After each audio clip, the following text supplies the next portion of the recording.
요한복음 11장 17절부터 20절까지 신약성경 165쪽 정도 됩니다. 17절을 제가 읽고 다음 절을 여러분들이 교독하고 20절은 함께 한 목소리로 봉독하겠습니다. 예수께서 와서 보시니 나사로가 무덤에 있은지 이미 나으리라.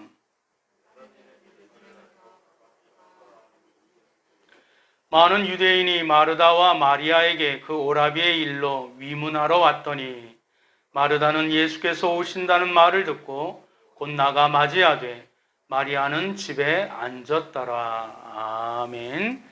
오늘 말씀을 가지고 위로하시는 예수 그리스도라는 제목으로 함께 은혜 받기를 소망합니다. 이 세상은 참으로 위로가 필요한 세상입니다. 특별히 이제는 거론하기조차 피곤한 이 코로나19 시국으로 인해서 많이들 또 우울하고 또 무기력해지고 또 걱정과 근심, 또 실제적으로 경제나 또 이 사회의 모든 전반에 있어서 일상들이 다 이렇게 쇠락하고 있는 어려운 상황 가운데 있으니 참으로 위로가 필요한 세상이 아닐 수 없습니다. 이것은 비단 우리 한국뿐만 아니라 외국도 마찬가지지요. 제가 알고 있는 지인들 통해서 또 선교사님들을 통해서 보면 우리보다 더 심각하고 어려운 상황 가운데 있는 그런 나라들이 참으로 많이 있습니다. 그런 처지에 있는 사람들도 많이 있습니다. 그러니 이 위로는 제가 또 30년 동안 목회를 사역을 하면서 때로는 서울에도 하고 경기도 하고 미국에서도 하고 또 단기 선교도 갔다 오고 그래 봤지만 가난한 지역은 가난한 지역대로 부유한 지역은 부유한 대로 또 건강한 사람들은 건강한 대로 또 그렇지 못한 분들은 그렇지 못한 분대로 나름대로 걱정이 있고 염려가 있고 어려움이 있고 아픔이 있고 삶이 힘들어하는 그리고 어려워하는 사람들이 참으로 많이 있습니다. 힘들지 않은 사람들이 없습니다. 겉으로는 화려하게 차려입고 또 이렇게 우아하게 미소를 짓는다 할지라도 그 내면에는 인생을 한 번도 미리 살아본 사람이 아무도 없기에 그 나이대를 미리 살아본 사람이 아무도 없기에 부모가 되어본 적이 한 번도 미리 되어본 사람들이 없기 때문에 또 앞으로의 내세를 준비해야 하는 그런 구체적인 일들도 이렇게 미리 해본 적이 없기 때문에 참으로 힘들어하는 많은 사람들에게 있어서는 참 위로가 필요한 줄 믿습니다. 그 이유는 무엇일까요? 앞서 말씀드렸었던 것처럼 우리 인생은 하루하루가 사실은 태어나면서부터 이 땅이 우리의 노쇠해지는 이 육신을 먹여 살리기 위해서 노동을 해야 되고 또 사람과 또 맞춰가면서 갈등을 해야 되고 참으로 피곤한 인생이 아닐 수 없으며 참으로 고단한 인생이 아닐 수 없으며 참으로 또 살아있다는 것 자체가 사실은 고통이요 또 괴로움이 되기 때문에 그렇습니다. 그러므로 인간 자체 본질은 이 땅에 태어났다는 것 하나만으로 위로가 필요한 존재라는 것을 또 무엇보다도 참된 위로가 필요하다는 것을 우리는 기억할 필요가 있습니다. 왜냐하면 참된 위로 없이 이 험한 세상에서 심령이 지치고 우울해지는 이 고통과 슬픔을 이겨내기가 참으로 힘들기 때문에 그렇습니다. 그러면 인간에게 필요한 참된 위로는 무엇일까요?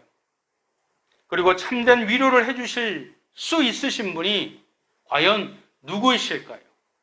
오늘 본문을 통해서 우리는 함께 발견해 보기를 원합니다. 첫 번째 우리에게 참된 위로는 우리 첫 번째 제목을 다 같이 한번 읽어볼까요? 시작. 죽음을 이긴 자의 위로. 죽음을 이긴 자의 위로가 진정한 위로요. 참된 위로가 될 수 있다라는 것입니다. 우리 본문 18절과 19절 제가 봉독해 올리겠습니다. 베다니는 예루살렘에서 가깝기가 한 오리쯤 되매 많은 유대인이 마르다와 마리아에게 그 오라비의 일로 위문하러 왔더니, 베다니가 예루살렘에서 거리가 얼마나 돼요? 오리쯤 된다. 심리가 4km니까 오리는 2km밖에 안 되는 참으로 가까운 거리입니다. 근데 많은 유대인들이 그 나사로의 일로 인해서 그 유가족이 된 마르다와 마리아를 위로하러 많은 사람들이 왔다라고 기록하고 있습니다. 아마 이 젊은 나이에 그 부모가 없는 이 나사로와 이 마르다 마리아 이 자매는 그 당시에 좀 이렇게 좀 유복하게 살았었던 것 같아요. 아니면 덕망이 높았었던 것 같아요. 젊은 나이이지만 인지도도 있었고 오늘날로 얘기하면 인싸가 아닐까 생각이 들어봅니다. 근데 나사로가 살았던 베다니뿐만 아니라 인근 예루살렘에서부터 수많은 조문객들이 찾아왔습니다. 그것은 유족이 된 마르다와 마리아를 위로하기 때문이었습니다. 동서양의 관습 가운데 하나는 시신이 안치된 죽음 앞에서 슬픈 목소리로 곡을 하는 것이에요. 왜냐하면 죽음 자체를 기쁨으로 승화하는 이런 사상과 철학은 없습니다. 물론 있기는 있지만 대부분이 그 죽음을 슬퍼하고 괴로워하고 마음 아파하는 것, 이건 동서를 막론하고 인지상정인 것입니다. 유대인들에게는 부활이 없기 때문에 죽음은 끝이에요. 그러니 마찬가지로 슬픈 목소리로 곡을 했고 마르다와 마리아의 손을 잡고 온갖 위로의 말을 아끼지 않았을 것입니다. 그런데 그 모든 위로가 참된 위로가 될 수 있었을까요? 장례식은 죽음의 장소예요. 죽음에 대해서 죽음을 맞이한 가족들에게 위로하고 그 슬픔을 이렇게 함께 동참하는 자리. 그리고 말은 하지 않았지만 우리도 언젠가는 죽게 될 것이라는 무언의 확인을 받는 장소가 바로 그 장례식장이에요. 그럼 이 장례식장에서 진짜 위로는 뭐예요? 죽은 자가 다시 살아오는 것 외에는 그게 진짜 위로지. 나머지는 사실 위로가 되지 않아요. 왜? 이제 현실은 현실이 됐기 때문에. 실제는 실제이기 때문에 그 어떠한 인간의 위로는 잠시 잠깐 그것을 망각할 뿐이요. 잊어버릴 뿐이요. 그 슬픔을 이렇게 덮어주는 것 뿐이지 참된 위로가 아니기 때문에 언젠간 그것이 허망함으로 그 인간들에게 그 가슴 속에 다가오고 끝나게 되는 것입니다. 바로 이것이 세상과 인간으로부터 더 큰 위로와 또 평안을 얻고자 하면 할수록, 갈망하면 갈망할수록 인생의 더 큰 공허감으로 인해 실망하는 이유가 여기에 바로 있습니다. 그래서 저는 장례식에 가면 유가족들에게 아무 말도 하지 않습니다. 오직 하나님께 기도하는 것 외에는 그 유가족들의 마음을 하나님께서 위로해 주시고 그 슬픔을 감싸달라고, 그리고 죽은 영혼에 대해서 하나님께서 책임져 주실 것이니 이 장례식장 하나님의 은혜 가운데 잘 맞춰질 수 있도록 하나님이 위로해 달라고 기도하는 것 외에는 어떠한 위로도 제가 특별히 드리지 않습니다.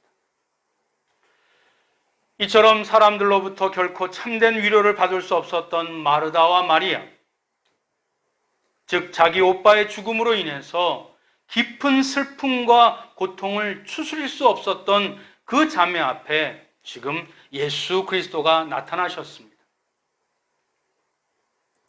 그리고 오늘 성경을 쭉 읽어보면 그 주님으로부터 그 마르다와 마리아는 마음속 깊은 곳까지 치유되는 참된 위로를 주님께로부터 받게 됨을 발견해 볼 수 있습니다.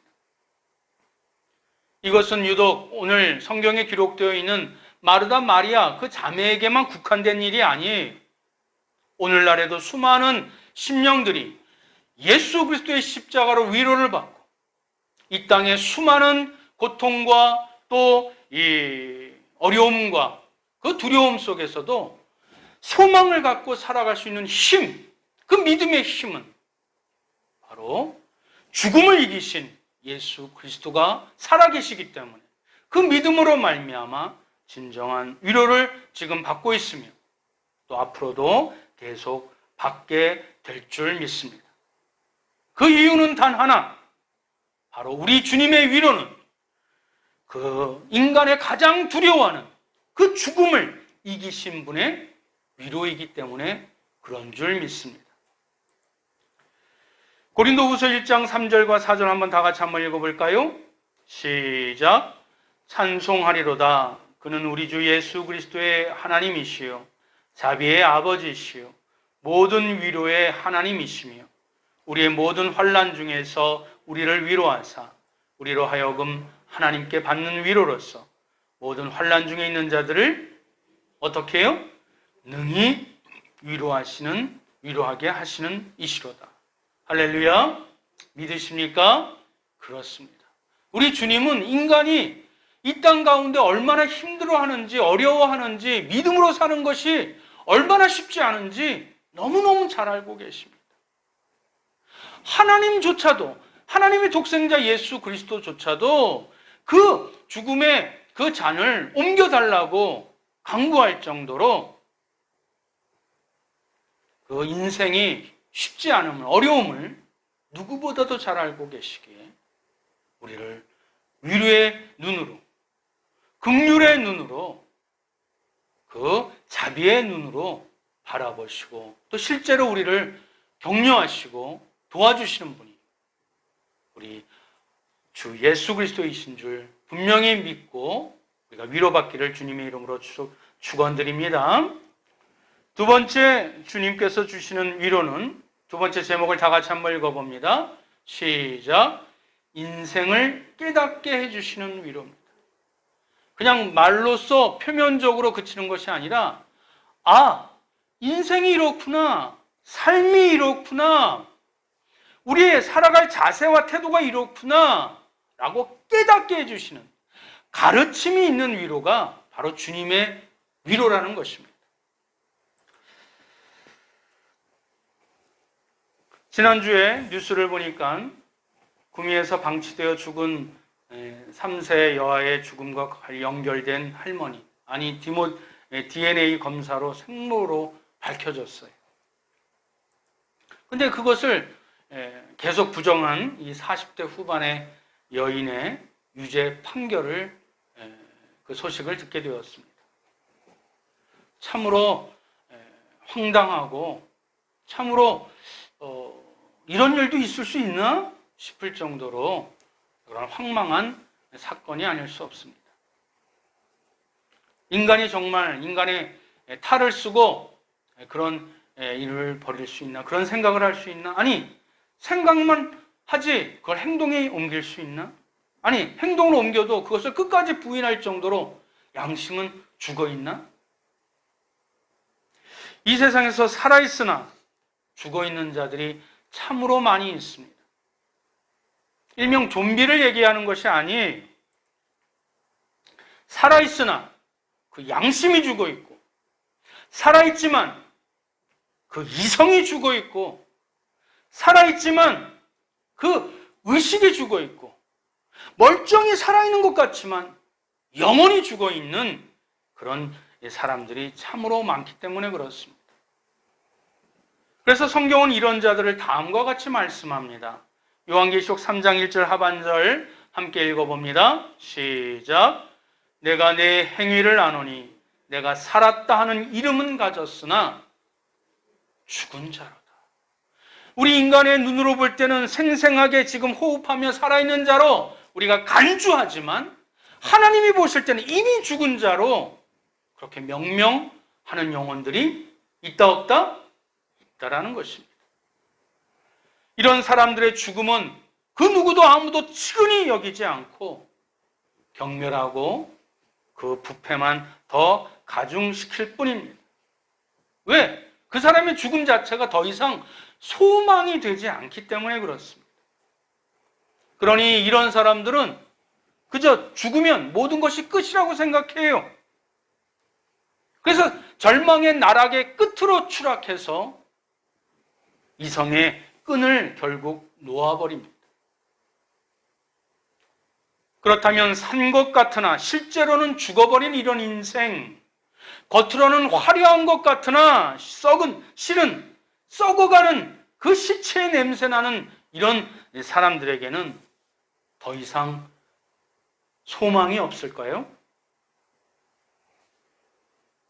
이런 사람의 참혹한 이 죽음과 죽어있는 인생과 이 세상의 참혹함에도 불구하고 우리는 길이요 진리요 생명이신 예수 그리스도로 말미암아 소망을 가질 수 있는 줄 믿습니다. 오늘 본문에선 베다니에 살던 나사로가 죽었습니다. 그의 시체는 이미 무덤 속에 장사 지냈습니다. 그러나 주님께서는 죽음을 끝으로, 죽음을 절망으로 간주하지 않으셨습니다. 믿으십니까? 예수님은 이미 죽은 나사로를 가리켜 뭐라고 말씀하셨죠? 잠들었도다. 예수님과 친밀한 관계에 있으며 예수님을 구세주로 영접한 이 구원의 성도들에게 있어서 예수님은 그 죽은 나사로를 이미 사흘이나 됐는데, 사흘이 며칠이에요? 4일이에요. 이걸 잘 모르는 사람들도 있더라고요. 3일은 뭐예요? 이거 3일이 사흘, 4일이 나흘. 그래 제가 또 지금 잠깐 헷갈렸습니다. 어디까지 얘기했지요?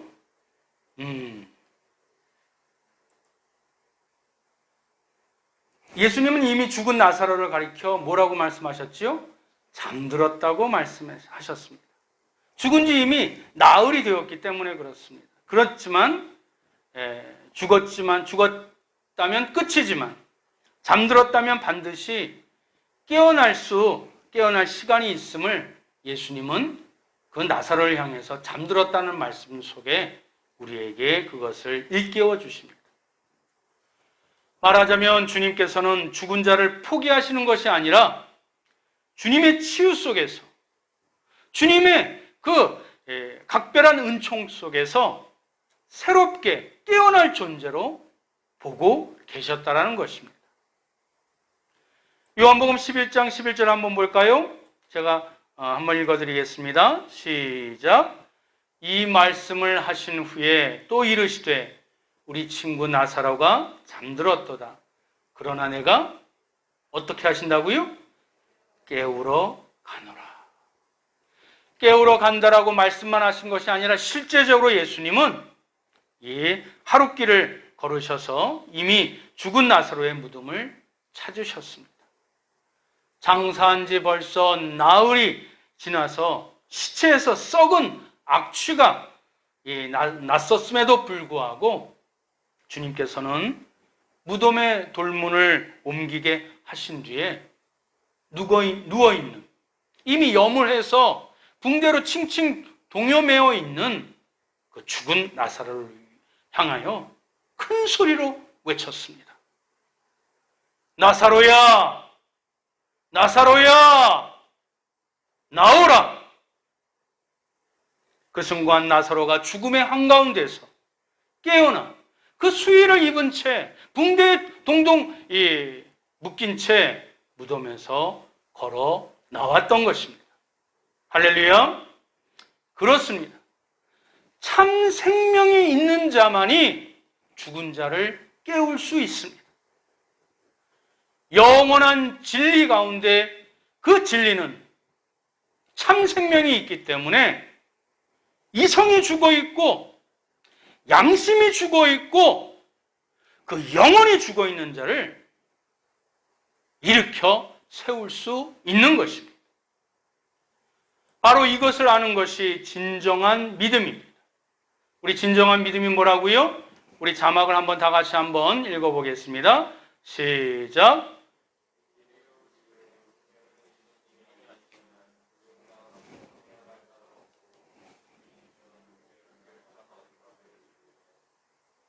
이것이 믿음의 핵심인 줄 믿습니다. 그래서 본문은 이렇게 기록하고 있습니다. 요한복음 11장 14절 15절 우리 한 번 더 읽겠습니다. 시작. 이에 예수께서 밝히 이르시되 나사로가 죽었느니라. 내가 거기 있지 아니한 것을 너희를 위하여 기뻐하노니 이는 너희로 믿게 하려 함이라. 그러나 그에게로 가자 하시니. 나사로가 죽은 그 현장에 주님께서 계시지 않았던 것을 제자들을 위하여, 누구를 위하여? 제자들을 위하여 기뻐하셨다고 말씀하셨습니다. 여기서 오해하시면 안 됩니다. 나사로가 죽은 것을 기뻐하셨다는 것이 아니에요. 그 현장에 있지 않아서 누가 깨우치게 된다고? 누가 믿게 된다고? 제자들이 믿게 되기 때문에 그것을 기뻐하셨다고 말씀해 주셨습니다. 다시 말해 죽음의 한가운데 빠져 있는 자라 할지라도 주님께서 그를 깨우고 일으킬 수 있음을 제자들이 보고 믿게 되는 그 영적인 체험을 하게 될 것을, 또 실제적인 체험을 하게 될 것을 기뻐하신다는 것입니다. 앞서 말씀드렸던 것처럼 믿음의 핵심이 뭐예요? 길이요 진리요 생명이신 주님이 아니시면 죽음 가운데서 깨어날 자가 없고 주님이시면 못 깨울 자가 없다는 것. 이것이 믿음의 핵심이 되는 줄 믿습니다. 이 믿음의 핵심을 제자들이 깨닫게 됨으로 인해서 주님이 기뻐하신다는 것입니다. 사랑하는 성도 여러분, 우리 매일 눕고 틀 새 없이 바쁘게 사는 일상 가운데 코로나라 할지라도 여러분 하루 종일 바쁘시지요? 저도 뭘 그렇게 하는지 바쁜지 모르겠어요. 일상이 멈춰있다 할지라도 각자의 그 삶 가운데, 그 가운데 이렇게 비집고 들여다보면 다 무엇인가 마치 백조가 물 아래에서는 계속 이 발을 휘저는 것처럼 바쁘게 눈꽃 뜰 새 없이 일상을 살아가고 있습니다. 그러나 이런 바쁜 일상 가운데 언제 한번 제대로 예수님을 바라보고 생각할 겨를이 여러분들은 있으셨습니까?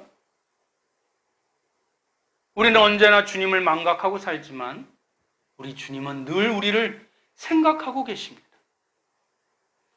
코로나19로 인해서 늘 불안하고 두려워하는 우리 심령에 우리 주님은 늘 함께 계셔서 우리를 치근히 여기시고 위로하시는 분이 우리 구주 예수 그리스도이십니다. 사랑하는 성도 여러분, 이 험한 이 세상에, 이 지쳐있는 이 세상에 우리의 양심, 우리의 이성, 의식이 죽어있는 나를 주님이 아니시면 누가 우리를 깨울 수 있겠습니까? 믿음이 죽어있는 나를 진리의 횃불 대신 주님이 아니시면 누가 나를 깨울 수 있겠습니까? 인생 여기가 전부인 줄 알고 100년, 1000년 살 것처럼 착각하면서 그렇게 쾌락을 쫓고 욕망을 쫓는 나를 진리로 깨워줄 수 있는 분이 예수님 외에는 누가 있으시겠습니까? 코로나 기간 동안 여러분의 계획이 무산되고 인생이 불안해지셨습니까? 그러나 그로 인해 여러분의 영혼이 더 분명하게 깨어났음으로 인해서 우리는 하나님 앞에 감사를 드려야 될 줄 믿습니다. 코로나의 두려움 가운데서 오직 진리요 은혜가 되신 주님을 더 뚜렷하게 바라볼 수 있고, 또 확실하게 붙잡아야 될 그것이 무엇인지 우리가 밝히 깨달았다면, 이것이 우리에게 주는 이 암흑 가운데 주시는 하나님의 축복이요, 또 이것을 아는 것이 바른 믿음이요, 성숙한 믿음이 되는 줄 깨닫게 됩니다. 다시 죽음으로 되돌아가지 않는 깨어있는 삶, 이것이 주님을 기쁘시게 하는 삶이 되는 줄 믿습니다. 그것이 우리의 마음이, 아니 우리가 하나님 앞에 물질로 헌금 드리는 것 이상이나 하나님께서 기뻐 받으시는 감사의 예물이 될 줄 믿습니다. 잠언 9장 8절 말씀 한번 읽어볼까요? 시작. 거만한 자를 책망하지 말라. 그가 너를 미워할까 두려우니라. 지혜 있는 자를 책망하라. 그가 너를 사랑하리라. 오늘도 우리의 삶 가운데 진리로 은혜로 우리를 일깨워 주신 하나님의 위로, 그 주님의 위로를 받으시길 주님의 이름으로 축원드립니다. 세 번째 마지막 주님의 위로는 제목을 다 같이 한번 읽어봅니다. 시작. 우리의 가치를 재발견해 주시는 위로. 이 위로야말로 다시 우리가 있어야 될 자리, 우리가 추구해야 될 은혜의 자리, 우리에게 맡겨주신 그 사명을 다시 이 불 붙여서 남겨진 인생을 살아갈 힘을 부어주시는 참된 위로 가운데 세 번째가 되는 줄 믿습니다. 주님의 위로는 우리가 주님의 자녀이며 주님의 도구로 쓰임받고 있다는 우리 자신에 대한 재평가요, 재발견을 의미합니다. 사랑하는 성도 여러분, 우리는 이 험한 세상 속에서 우리가 쉽게 심령이 상처받고 지쳐서 그때마다 우리는 우리 자신을 초라하게 보게 되고 또 볼품없는 우리 자신의 모습을 대하게 됩니다. 그러니 자기 자신에 대한 평가가, 자존감이 낮아질 수밖에 없지요. 우리의 모습이 하찮고 초라하게 여겨지면 여겨질수록, 또 우리 주위에 성공하고 행복하게 잘 사는 사람들과 비교하면 비교할수록, 또는 그 사람들을 의식하면 의식할수록 반비례해서 우리 자신은 무능한 존재라고 자격지심으로 고통스러워할 수 있습니다. 그러나 그때 천지를 창조하신 하나님께서 수많은 인생 가운데 나를 택하셨다라는 그 하나님의 부르심을 우리가 분명하게 다시 불일듯이 회복하고, 나 같은 존재도 하나님께서 필요로 하신다라는 이 귀한, 주님께서 없어서는 안 될 그런 사랑의 존재로 우리를 부르셨다라는 것을 다시 기억하게 될 때, 이보다 우리에게 더 큰 위로요, 이보다 더 큰 소망이 어디에 있겠습니까? 가정에서도 부모와 자식이 서로를 필요로 하고 믿어주고 사랑을 주고받는 것, 이보다 더 큰 위로와 소망이 되는 것은 없는 줄 압니다. 마찬가지로 신앙 안에서도 나같이 부족한 사람을 주님께서 믿어주시고 사랑해주시고, 작은 일이라도 주님이 나를 필요로 한다는 그 사실의 확인이야말로 그동안 삶 가운데 맺혀 있었던 우울함과 또 그 두려움들이 한순간에 풀어지는 가장 확실한 위로요, 이 험하고 이 불안한 시대에 더없이 귀중한 격려가 되는 줄 믿습니다. 이제 말씀을 맺겠습니다. 사랑하는 성도 여러분, 이 험하고 어려운 시대에 얼마나 지치고 또 얼마나 마음이 고단하십니까? 그리고 성도이면서도 주님의 뜻대로 온전히 살지 못함으로 인해서 이 마음에 드는 그 죄책감으로 인해서 얼마나 또 힘들어 하십니까? 그러나 이 시간 우리의 모든 허물에도 주님께서 우리의 죄를 기꺼이 용서해 주실 뿐만 아니라 볼품없는 우리를 오히려 주님께서 믿고 계신다라는 이 사실을 우리가 결코 잊어서는 안 될 것입니다.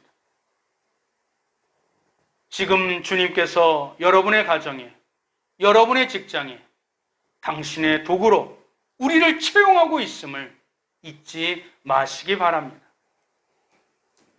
지금 우리의 삶이, 우리의 인생이 조금 의미 없다고, 조금 초라해 보인다고 여기는 그 모든 것을 통해서 이미 하나님은 자신의 뜻을 성큼성큼 큰 걸음으로 이미 일하시고 이루어 가고 계심을 조금도 의심하지 아니하고 믿음으로 받으시길 바랍니다.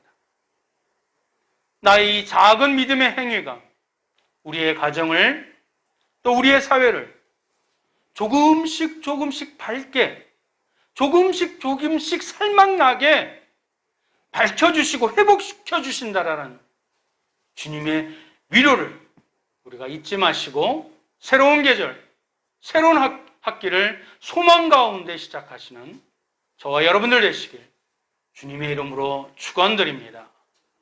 기도하겠습니다.